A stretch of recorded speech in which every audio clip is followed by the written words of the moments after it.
si le processus se passe correctement, Ouais. ça ne pue pas. Donc pour ça, selon l'environnement, etc., pouvoir ne pas arroser trop, mais arroser assez, parce que si tu arroses trop aussi, ça manque d'air, ça pourrit dedans. C'est toujours une fonction d'air et d'humidité. Donc quand il y a trop d'eau, comme je suis inondée, bah, ça manque d'oxygène. Et quand quelque chose est trop aéré, bah, ça dessèche et ça manque d'humidité. D'accord. Et là, en fait, donc du coup, est-ce que tu peux reprendre l'explication de tout à l'heure en disant que ce n'est pas une question forcément d'azote? Oui, pour la fertilisation des sols, je ne dis pas, souvent on dit fertilisation des plantes, Ouais. mais en fait c'est le sol qu'il faut enrichir pour que le sol par la suite nourrisse les plantes. Et un sol, eh bien, sa richesse se mesure par son contenu en matière organique. Et la matière organique, c'est le carbone, tu vois. Et l'azote, dans ce sens-là, déjà il sert à décomposer le carbone. C'est grâce à un peu d'azote que le carbone sera décomposé dans un tas de...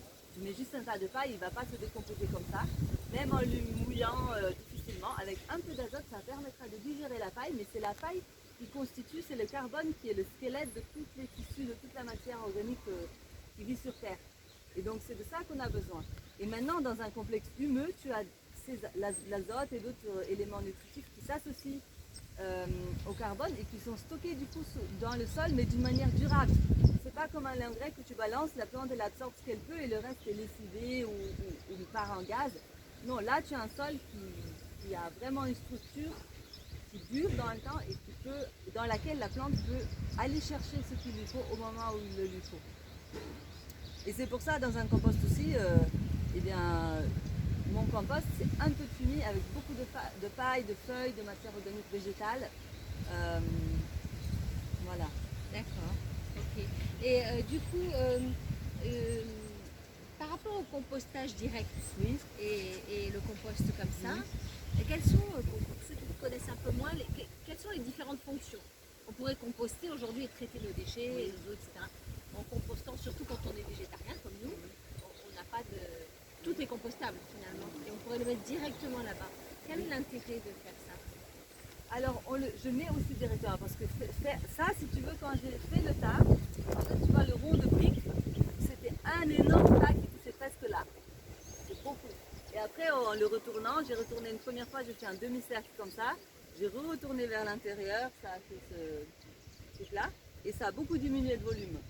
Tu vois, et c'est du travail. Donc, faire assez de compost comme ça pour remplir toutes ces planches,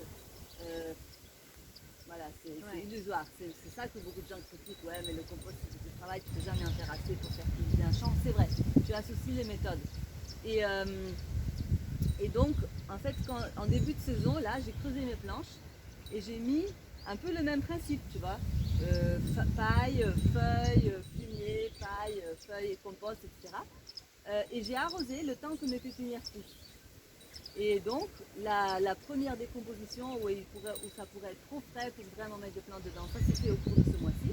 Au cours de ce mois-ci, c'était pas encore complètement décomposé. Il y avait encore la paille et les trucs. Et même, finalement, j'ai essayé de... Parce qu'après, les pépinières étaient prêtes, il fallait que je plante dedans. Donc, finalement, c'est avec des cisailles que j'ai découpé des petits carrés dans ce truc qui n'était pas encore prêt et j'ai planté. D'accord. Et au fur et à mesure que les racines partaient, ça aussi, ça a eu le temps de se décomposer. D'accord. Et voilà. Après ça, en fait, c'est un compost du coup qui est frais, qui est nouveau, et qui est mûr. C'est un concentré non seulement d'éléments nutritifs, que la plante a peut-être déjà consommé dans cette planche. C'est aussi un apport en micro-organismes encore frais, tu vois. C'est un apport aussi qui améliore la structure physique du sol et énergétique. Ça, j'y crois aussi. Et du coup, moi, je vois vraiment, à un moment, je voyais que la croissance avait ralenti et tout. J'avais un compost que j'avais fait là-bas qui était mûr. J'en ai mis un petit peu au pied de chaque plante et c'était fou l'impact que ça lui a donné. Donc, c'est pas tant un substrat que vraiment un médicament. D'accord. Tu vois. Et d'en avoir prêt à tout moment pour donner des petits apports là où il le faut. Pour moi, c'est important. D'accord, d'accord. Et en même temps, je continue de pailler et la paille se décompose aussi. Tu vois, là, il y a des planches, on ne voit plus vraiment parce que ça veut dire que la paille s'est décomposée. Donc il y a aussi un processus de compostage qui continue de se faire ici. Tu vois. Mais là, c'est vraiment des belles conditions pour avoir un compost Il est magnifique. de Hein. belle qualité. J'ai jamais vu un compost où on a presque envie de toucher. Ah, mais tu peux, hein. D'habitude, on est toujours comme ça. Ah bah non. On est plutôt à l'arrière du compost. Ouais. Et alors, comment ça se fait que tu n'as pas... Ah, il est magnifique. C'est ça, non? Magnifique, ça sent la forêt. Voilà. Enfin, on arrive à trouver ça aussi, les gars. Mais alors, du coup, explique-moi, qu'est-ce qui fait que tu n'en as pas deux? Parce que moi, j'ai toujours vu Oui. des composts Oui. avec un premier tas, un second tas. Finalement, c'est pas ton process, quoi. Là, je pourrais lancer un deuxième tas. Hein. Non, mais je pense que dans les phases, on me disait toujours qu'il fallait deux tas. C'est-à-dire que si tu veux en avoir tout le temps, c'est vrai qu'il faut en refaire un peu régulièrement. Okay. Et sinon aussi souvent, si tu veux, ce qu'on prévoit quand on prépare un endroit de compostage, tu prévois plusieurs bacs parce que tu tournes d'un à l'autre. D'accord. Là, en fait, le premier tas, eh ben, c'était le grand tas comme ça. Le deuxième tas, j'avais retourné vers l'extérieur, ça avait fait un demi-cercle. Là, on est au troisième tas si tu veux, mais ça se voit pas parce que... Voilà. Bien sûr, bien sûr.